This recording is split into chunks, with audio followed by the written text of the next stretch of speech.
I'm Selena Fox. I'm Senior Minister of Circle Sanctuary and Executive Director of the Lady Liberty League. And I'm here at the 18th Pantheacon. Been coming for the last several years, and it's a wonderful event. It brings together pagans of many different paths and places to share information, to network, and to have celebration. What is Pantheacon to the community? Pantheacon is a grand gathering of a variety of different pagan paths and traditions. And in many ways, it's like the pagan movement's family reunion. There are pagans who have been connected with paganism for many years that come to this event not only to teach, but to reconnect with old friends and to meet new ones. Pantheacon is about pagan diversity. This year, the theme is unity and diversity. There's a great convergence of so many different people, of different traditions, and the idea is to be able to sample and understand the wide range of paganism, not only in America, but around the world today. Now, one thing I've been hearing throughout Pantheacon is the idea of addressing problems in our society. You know, that there's various panels to address the panels in there. One of them is the decline of women's spirituality and spaces for women's spirituality, such as in colleges ending in women's studies groups, that a lot of the women are speaking out about the fact that women's spirituality is getting changed. Have you seen that? There's a number of different advances that happened in the 1960s and 1970s and 1980s, women's spirituality being some of that. And there's been a change in many different places with women's spirituality and goddess spirituality. Some of that has really flowed into the mainstream, and I see that as a really positive thing. But I also think there's still a place to be able to study different aspects of diversity in American society and in the world today. And women's studies would be one of those aspects. Pagan studies, which is up and coming and actually growing, is another part of the diversity in America. I think it's really important to not only have coursework and opportunities to get the broad overview, but to be able to go deep into some of the different aspects that make up not only paganism, but our world today. I noticed there were 220 different classes, of which you taught 3 of them? Correct. When you're not doing classes, which classes are you attending here at Pantheacon? I make sure when I come to Pantheacon each year, I not only have some time to prepare for the rituals and the workshops I'm doing and to connect with people afterwards, but I weave into my schedule an opportunity to go and learn something new, to attend presentations about traditions that I haven't had much information about, to connect with other people that I know that have new endeavors in the works to provide support. And sometimes my choice of things that I attend are quite spontaneous. Finding out about it through an encounter with someone that may have come to a workshop I've done or that I've happened to connect with at a meal. And what I really like is not only the educational programming and the entertainment, because there's music and dance and a variety of different art forms, rituals, and the social scene. There's a variety of different hospitality suites on some of the floors in the main hotel. And during the course of Pantheacon, I endeavor to get around to some, if not all, of the suites to be able to connect with the individual communities that are having the social scenes. So you meet with all these older friends. You have a lot of friends here that you meet for once a year, right? Once or sometimes a few other times, depending on if we're speaking at the same conference together. But some people, this is where I see them each year. Okay. Now, it's very interesting. A lot of people come and see you. You're one of the centers of attention. that I feel that people want to, there's a lot of people who want to come out and see you. I noticed that all your classes have been filled to the point where they close the doors and people have to be turned away because of fire restrictions. How does that feel to see that compared to a couple of years ago? I mean, to see these sort of overflowing rooms come down to see you and having all these people just know who you are. I really appreciate the opportunity to be able to connect with people that have read my works, that have benefited from some of the organizations that I help facilitate. At Pantheacon this year, there have been a number of military pagans that have come and that have personally come up to me and thanked me and Lady Liberty League and Circle Sanctuary, not only for our work on the Pinnacle Quest, but some of the other military ministry work that we're doing, including Pagan Warrior Radio, which we're doing on the Pagans Tonight network every Tuesday night. And it's wonderful to have that direct interaction.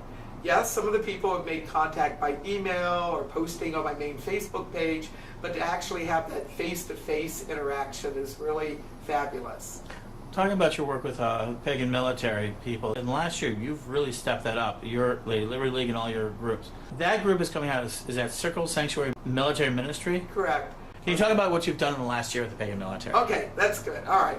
So over the past year, we've expanded our pagan military ministries work through Circle Sanctuary. We now have a pagan military ministries team, and in 2011 ordained 4 more military ministers. We're doing a variety of different services now. We have Operation Circle Care, which is getting books and recordings and spiritual supplies to troops that are serving in war zones during the Yuletide season and year-round to troops wherever they might be in the world. We are sponsoring military circles with more than 24 in the United States on various ships and in war zones. We also are continuing our work with the quest to get a pagan trained and endorsed military chaplain in the U.S. military. We were the first organization to put forth a candidate for U.S. military chaplaincy, and Circle Sanctuary is the first to apply to get the status of ecclesiastical endorsing organization through the U.S. Department of Defense. While we met all the criteria, those that were in charge of the military who considered our application took quite a bit of time, and then ultimately then Secretary of Defense Donald Rumsfeld refused to put the final signature on it.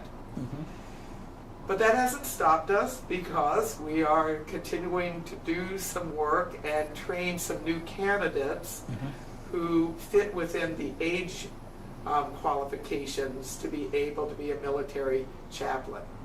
Some of the other things that we have done within the past year is start the Pagan Warrior Radio weekly internet radio show on Pagans Tonight Network. It's 8 to 9 p.m. Central every Tuesday night. In addition to having program topics and presenters that are specifically geared to pagans in the military, one of the things that I've been doing is facilitating online ceremonies so that those people who are serving wherever they might be in the world, as well as the larger pagan world, can have a community experience for celebrating the seasons. And that's met with good response. Talking about, we've had various conflicts. The Iraq War has been wound down. We're still in Afghanistan. Now we have all these pagan military troops coming home. Is the pagan military team looking to help the veterans coming home? Yes, we have at the Pagan Spirit Gathering every year programming specifically for pagans in the military and their families. Every year we have the Warrior Blessing ritual. That ritual honors those who are still serving, honors vets, and also honors those who have returned home. In addition to the Warrior Blessing Ritual, which not only is done at Pagan Spirit Gathering, but various members of our military ministries team have been having this ceremony in various forms in different parts of the country as well. We also have some specialty rituals for people who are preparing to go off into a war zone and for those who are returning. On Veterans Day of 2011, we launched a brand new award for pagans who have served and who are serving. It's called the Pagan Military Service Ribbon. It is a medal that we are giving ceremonially face-to-face to those who have served and who are serving. Here at Pantheacon, I have awarded this medal to some individually, but I've also had 2 ceremonies embedded in some of the larger presentations that I have been doing. I started out my leadership training intensive on life passages with an honoring of pagans who have served and who are serving, and the awarding of this ribbon to them. It met with really good response, and at the Bridget Healing Circle, I also did an honoring of those who have served and are serving who were present at the ceremony. I can tell you from the experiences at Pantheacon, it not only was moving to those who have just come back from war zones, but all of those who received this ribbon were really deeply moved, not only at being acknowledged in a very tangible way, but at having the attention and the recognition and the applause and the thanking of pagans in community. Many people came up to me who were part of the process of honoring these veterans and troops and really giving very positive feedback and saying there needs to be more of this in more communities so that pagans who are serving and who have served really have an understanding that the larger pagan community is supportive of them and appreciative of them. Yes, there are things in society as a whole that gives appreciation to the troops and the veterans, but to have recognition and a thanks coming right within the community is really powerful. One of the vets that came up to me after a ceremony at Pantheacon said to me, "This is the first thanks that I have gotten since getting back. It really has brought healing to me."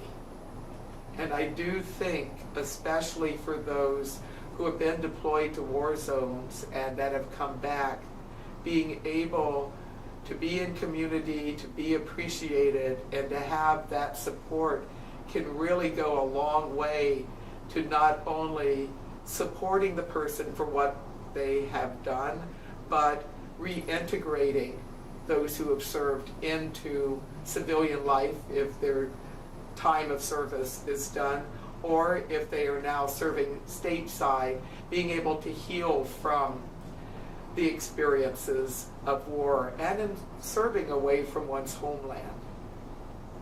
Today at the Pagan Media Panel, there was a question raised about why don't we have our own Jewish Anti-Defamation League for pagans? And one of the participants yelled out, "We do, Lady Liberty League." I have a question for, do you think Lady Liberty League is well known? It depends on who you talk with. Certainly the Lady Liberty League is well known to a number of pagans.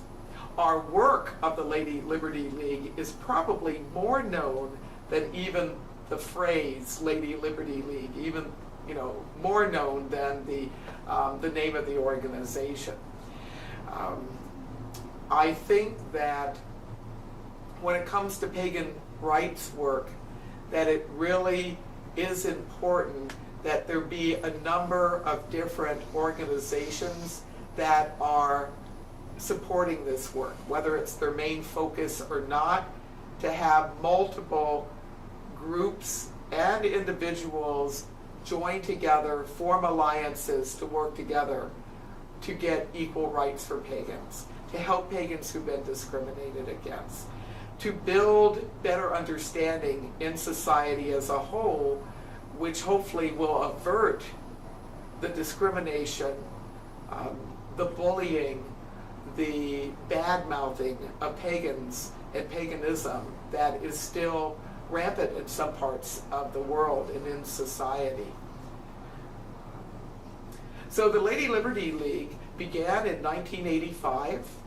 It grew out of an effort of having pagans join together to stop a piece of federal legislation which would have defined the Wiccan religion as satanic and taken away equal rights in terms of getting 501c3 status, legal church status. I was one of those that was involved in helping to defeat what was known as Amendment 705, or the Helms Amendment, which was an amendment to a postal appropriations bill that had to go through Congress because that's what funded the post office. I found out about it while I was speaking at a pagan festival in Southern California. And really, Lady Liberty League began with the coalition building that came together to defeat this legislation. Pagans from many different places, and people who were not pagan, but really wanting to uphold equal rights for all and separation of church and state, came together, communicated with senators and congresspeople, and fortunately the amendment died in committee. As a result of that action, what Lady Liberty League was originally known as the Pagan Strength Web, and we continued to do some additional work for a number of years. Then it became apparent that we really needed to plan long term, in addition to handling individual situations, to build a network of people that were going to collaborate together and continue to not only address instances of discrimination, but to do the groundwork to help build bridges of understanding in society. So Lady Liberty League was the new name. It came to me. I thought the name Lady Liberty League summed up the idea of freedom, for Lady Liberty is a symbol of freedom in the United States and some parts of the world. And she has her roots with Libertas, the ancient Roman pagan goddess of liberty and personal freedom. I'm hoping that as we move through this 21st century and beyond, that it becomes less necessary to have pagan rights organizations implementing, reminding people to implement First Amendment rights for all. But it seems that with every success that we have, that there's also more opportunities to problem solve. I think part of it is that more people are being aware that Lady Liberty League is a pagan rights organization, is available to help. So I think that's part of the reason our requests for help have gone up. I think also there are forces swirling in society, in America and other parts of the world, that really are reactionary in some ways. There is a great honoring of diversity. That trend is happening, but the opposite trend also is happening, where some people have been openly bashing pagans and pagan religion. So it's very important that we continue to work in whatever way we can in our individual lives and in our community to put an end to anti-pagan prejudice and truly have a society where there's liberty and justice for all. I'm going to take this a little bit more personal. You've been at this for more years than you probably want to admit to in public. But I heard a phrase this time being used that people could be, that young ladies, we're talking to some of the young ladies, one of the individuals here says, well, you could be the next Selena Fox. I notice that you're being exemplified as a role model for us.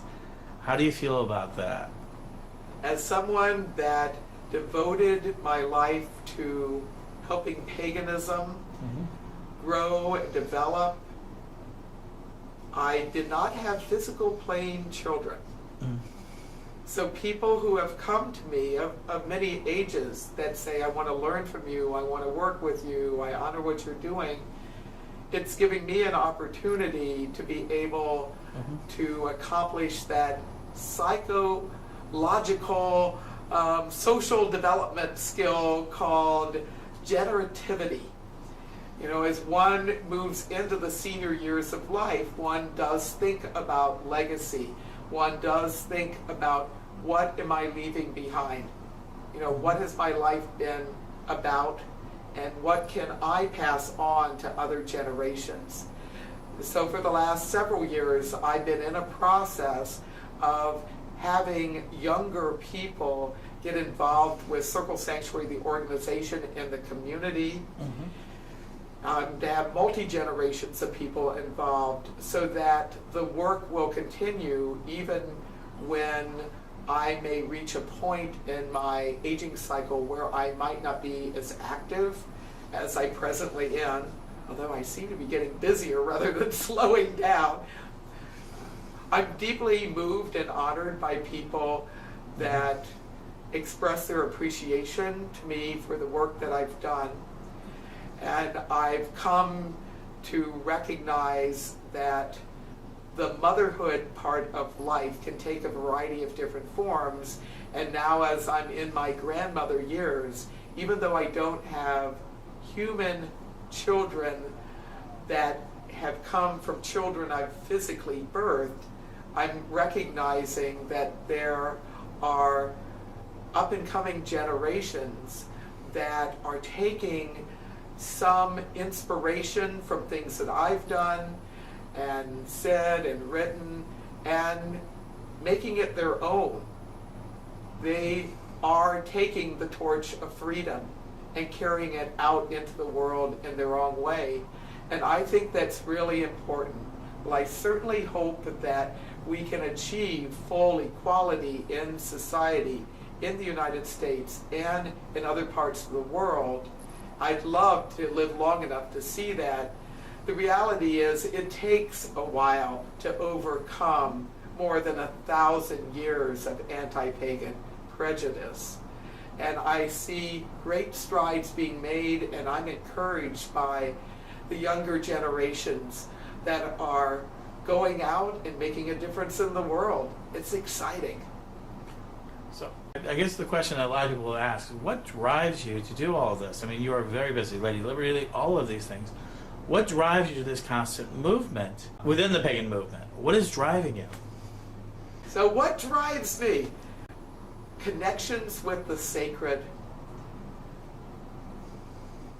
a vision that it is possible to have a world that is environmentally sustainable, a world where humankind can be in better relation with each other as well as the larger circle of life on this planet and the universe. Vision drives me. The idea that we can move ahead as a people. The idea that it is possible to make a difference no matter how long you live, no matter what particular task that you might do with your life. And I see myself as part of a great circle of optimism and social change. Pretty much my whole adult life, I have been involved in various social movements, really keeping my eye on the prize, as was said by Martin Luther King Jr. during the Civil Rights Movement era of the 1950s and 60s and beyond. I really do think it's possible for all of us to work together to do better, to have a better world. And it is wonderful to see some positive change happen. So in addition to having vision and having guidance as part of the spiritual practice that I do personally and in community, seeing some positive change happens is reinforcing and energizing.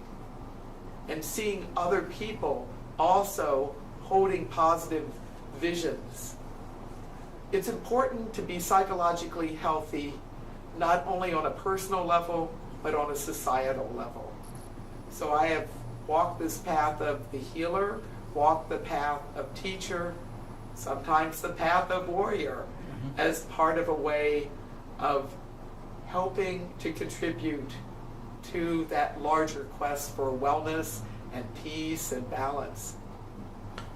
I think this is my last question I have along this line is that, do you have any advice for the young women who want to follow in your path, who want to make this sort of extreme, I was going to say extreme commitment, but this heavy commitment, do you have any advice for them? They want to make this sort of full-time, we want to be pagan all the time commitment that is following your footsteps. Do you have any advice to them to how to accomplish that? I think it's important for those who really want to make pagan ministry their life to make time on a daily basis, preferably at the beginning of the day, to connect with the sacred according to the tradition that one's practiced, to honor the sacred, to also reflect on what message might come to oneself as one begins one's day, to keep the lines of communication not only open but to deepen them as one goes about spiritual practice. I also think that in terms of working on behalf of paganism, it's essential to have at least one sacred place in a natural setting where one can be with the larger circle of life. Be away from the company of lots of humans and hustle and bustle, and to actually be one with nature. Pay attention to dreams, follow dreams.